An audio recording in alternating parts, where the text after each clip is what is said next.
నమస్తే, నేను కిషోర్ కుమార్. ఈ వీడియో మీరు మొదటిసారి మన ఛానల్లో చూస్తున్నట్టయితే దయచేసి ఈ ఛానల్ని సబ్స్క్రైబ్ చేయండి. అదేవిధంగా కింద మీకు హైప్ బటన్ కనిపిస్తే దాన్ని ప్రెస్ చేసి మాకు పాయింట్లు ఇవ్వడం కూడా మర్చిపోకండి. మీ ప్రోత్సాహమే మాకు కొండంత బలాన్ని ఇస్తుంది. ఎక్కువ మాట్లాడితే బొక్కలు ఎరగొట్టి మక్కెలు ఎరగొట్టి లోపలేస్తారు అనేటటువంటి భయాన్ని మీరు ఎప్పుడైనా ఎవరి కాళ్ళల్లో అయినా చూసారా? ఏదో చేయలేక మంగళవారం అన్నాడట అనే సామెతని ఎవరి దగ్గరైనా, ఎవరి పనితీరులో కానీ ఎవరి ప్రవర్తనలో కానీ ఎప్పుడైనా గమనించారా? ఈ రెండు మీరు గమనించకపోతే నేను ఒక పర్ఫెక్ట్ ఎగ్జాంపుల్ చెప్తాను. దాంతో మీకు క్లారిటీగా నేను చెప్పినటువంటి ఆ రెండు అంశాలు అర్థమవుతాయి. నిన్న విజయసాయిరెడ్డి పెట్టినటువంటి ప్రెస్ మీట్ కానివ్వండి, ప్రస్తుతం మాట్లాడినటువంటి మాటలు కానివ్వండి, ఆయన హావభావాలు కానివ్వండి, ఆయన చేసినటువంటి కొన్ని కామెంట్స్ కానివ్వండి పరిశీలిస్తే ఇదే బోధపడుద్ది, ఇలాగే అర్థమవుద్ది.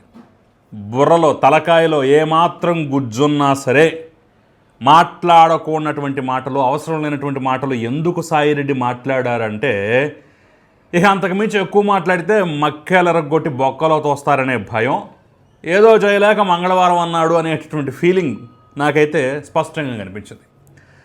ఎందుకు ఈ మాట అంటున్నానంటే నేను గతంలోనే, అంటే కొన్నేళ్ల క్రితమే, దాదాపు ఒక 2-3 ఏళ్ల క్రితమే సాయిరెడ్డి తోక వంకర, ఆ వంకర మనం తీయలేము అని చెప్పేసి గతంలోనే ఒక వీడియో చేశాం.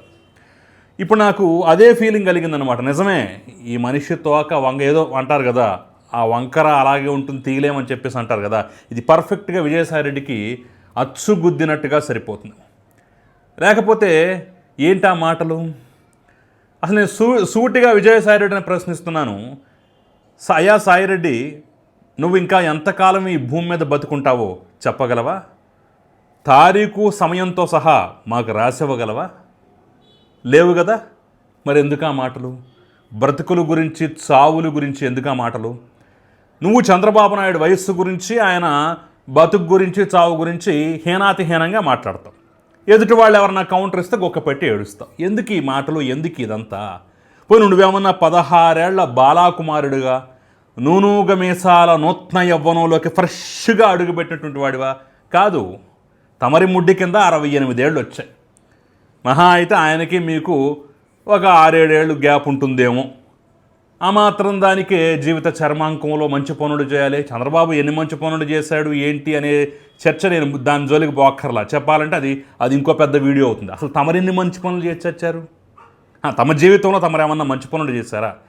తమరు అడుగుపెట్టిన దగ్గర ఒక క్రైమ్, ఒక దుర్మార్గం, ఒక దోపిడీ, ఒక అవినీతి, ఒక అరాచకం, ఇవి తప్ప మంచి అనేది ఎక్కడన్నా మీ జీవిత చరిత్రలో కనీసం ఒక పేజీ కాదు కదా, ఒక పారాగ్రాఫ్లో అయినా ఎక్కడన్నా ఏడిచచ్చాయా? ఎక్కడన్నా ఏడిచచ్చాయా? తవి తీసుకుంటే ఈ నేను చెప్పినటువంటి ఈ అవినీతి, ఈ వ్యవహారాలు, ఈ కథా కమామిషి తప్ప అంతకుమించి ఇంకేముండదు.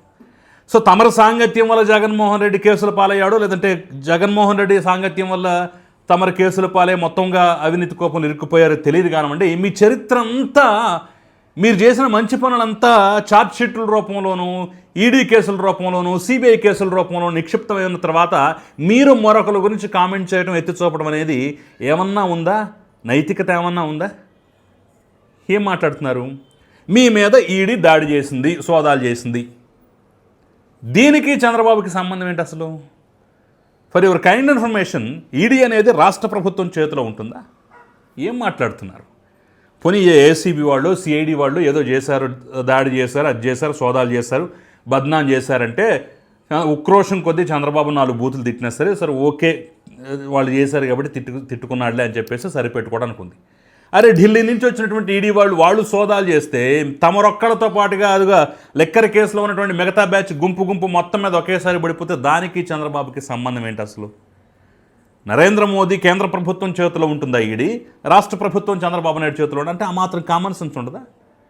అదే నేను ఫస్ట్ చెప్పాను కదా, ఎక్కువ మాట్లాడితే మక్కెలరగొట్టి బొక్కలో దోస్తారనే భయం. బీజేపీనో, కేంద్ర ప్రభుత్వానో, నరేంద్ర మోదీనో ఇలాంటి మాటలే, నా మీద దాడి చేశారు, అన్యాయంగా దాడి చేశారు, ఇది నరేంద్ర మోదీ ముసలోడు, నరేంద్ర మోదీ జీవిత చర్మాంకంలో ఉన్నాడు, నరేంద్ర మోదీ జీవితంలో అసలు ఎప్పుడు ఒక్క మంచి పని కూడా చేయాలి, ఇలాంటి డైలాగులు అటు కొట్టారనుకోండి మక్కేలరకు కొట్టి బొక్కలో దోస్తారనే భయంతో పాపం పాపాల భైరవుడు చంద్రబాబు ఉన్నాడు కదా, ఏం చేసినా సరే ఎన్ని తిట్టినా సరే సర్దుకుపోతాడులే అని ఆ ఉక్రోషాన్ని అటు చూపించుకునే పరిస్థితి ఏమన్నా ఉందా? తమరి నోటితోనే తమరే వాగారు ఆంధ్రప్రదేశ్లో లెక్కర్ స్కామ్ జరిగింది అని, నేను విజిల్ బ్లోయర్ని అని చెప్పేసి తమరి నోటితోటి తమరే మాట్లాడా. ఆ తర్వాత కదా ఈ కేసు కదిలింది. రాజకేశ్ రెడ్డి మొత్తం కర్తా కర్మకిరే, పాపం జగన్మోహన్ రెడ్డికి అసలు ఏ సంబంధం లేదు, నోట్లో ఏలు పెట్టినా కొరకలేడని చెప్పేసి తమరే మాట్లాడారు, తమరే వాగారు. ఆ తర్వాత కదా ఈ వ్యవహారం అంతా జరిగింది. ఎన్ని వేల కోట్లు ఏంటి, కథ ఏంటి, కమమిషి ఏంటి, ఏ రకంగా హైదరాబాదు బెంగళూరు వంటి రియల్ ఎస్టేట్ వ్యాపారాల్లో సినిమా రంగాల్లో ఎన్నెన్ని కోట్ల రూపాయలు ప్రవహించాయని చెప్పేసి తర్వాత కదా తీసింది. మరి దానికోసమే కదా సోదాలు చేసింది. పోనీ ఈడీ ఏమన్నా చంద్రబాబు నాయుడు చెప్తే వెంటనే వచ్చేసిందా? ఆంధ్రప్రదేశ్ పోలీస్ శాఖ దర్యాప్తు అధికారులు, సిట్ అధికారులు వీళ్ళందరూ లేఖ అయ్యా మీరు కూడా ఎంటర్ కావాలని లేఖ రాసిన తర్వాత సంవత్సరానికి కానీ కదల్లా. వాళ్ళు లెటర్ రాసిన దాదాపు సంవత్సరానికి కానీ ఈడీ వాళ్ళు బయటకు వచ్చి సోదాల రూపంలో ఈరోజు ఇది చేయటం తప్ప, వాళ్ళు కేసు కట్టడం తప్ప సంవత్సరం లోపల కదల్లా. మరి ఆ సంవత్సరం ఎవరు మేనేజ్ చేసినట్టు, ఎవరు ఇది చేసినట్టు చెప్పండి? అదే చంద్రబాబు చేతుల్లో ఈడీ ఉన్నట్టయితే డే వన్నే మీ మీద పడిపోయేది కదా. మిగతా రాజకేశ్ రెడ్డి, కృష్ణమోహన్ రెడ్డి, ధనుంజయ రెడ్డి, గోవిందప్ప బాలాజీ ఈ బ్యాచ్ మొత్తం అరెస్ట్ అయ్యారు కదా. వాసుదేవరెడ్డి వీళ్ళతో పాటు తమరు కూడా నిజంగానే చంద్రబాబుకి కక్ష తీర్చుకోవాలి, కోపం తీర్చుకోవాలి, పగ తీర్చుకోవాలి, ప్రతీకారం తీర్చుకోవాలి, లోపల ఇంకేదో ఉంది ఇది ఉంటే ఈ పాటికి ఆ బ్యాచ్తో పాటు మీరు కూడా అరెస్ట్ అయ్యే లోపల ఉండేవాళ్ళు కదా. మరోసారి ఫ్రెష్గా ఫస్ట్ 16 నెలలు, ఆ తర్వాత ఇంకోసారి ఇప్పుడు తాజాగా కూడా చెప్పకూడదు తింటూ ఉండేవాళ్ళు కదా.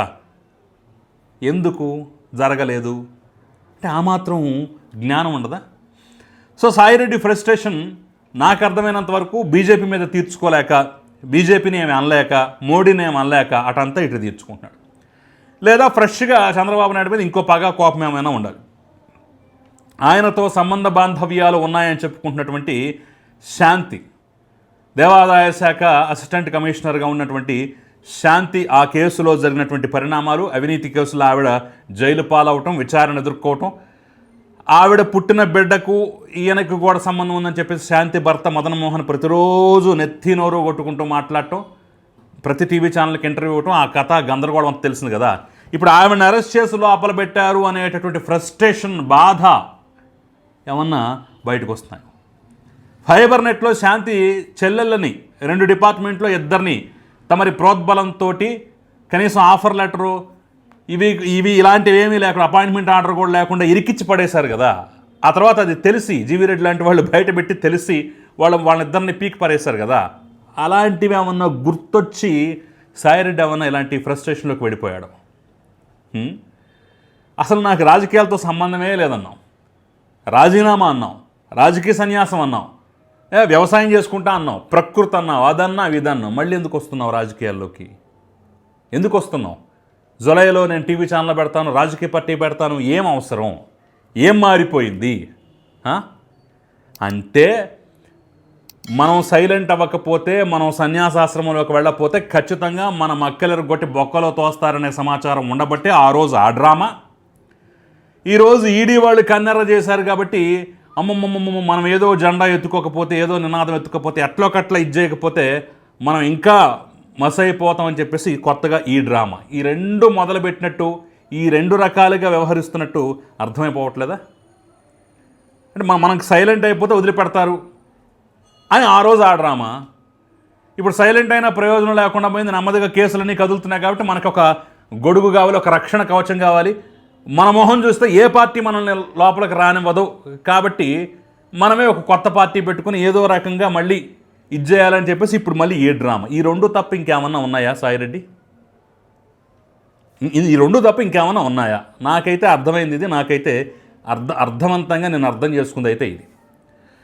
ఇక్కడ చంద్రబాబు నాయుడు ప్రభుత్వాన్ని ఆయన్ను కూడా పర్సనల్గా మనం కొన్ని గట్టిగా విమర్శించక తప్పనటువంటి పరిస్థితి.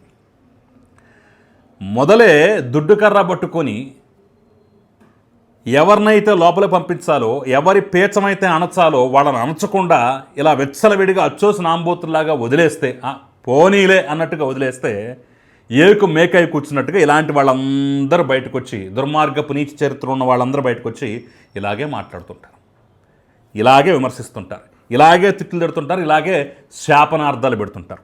సక్రమంగా వాళ్ళ మీద అన్ని చర్యలు, ఉత్తరాంధ్ర మొత్తం దోచేశాడన్నారు.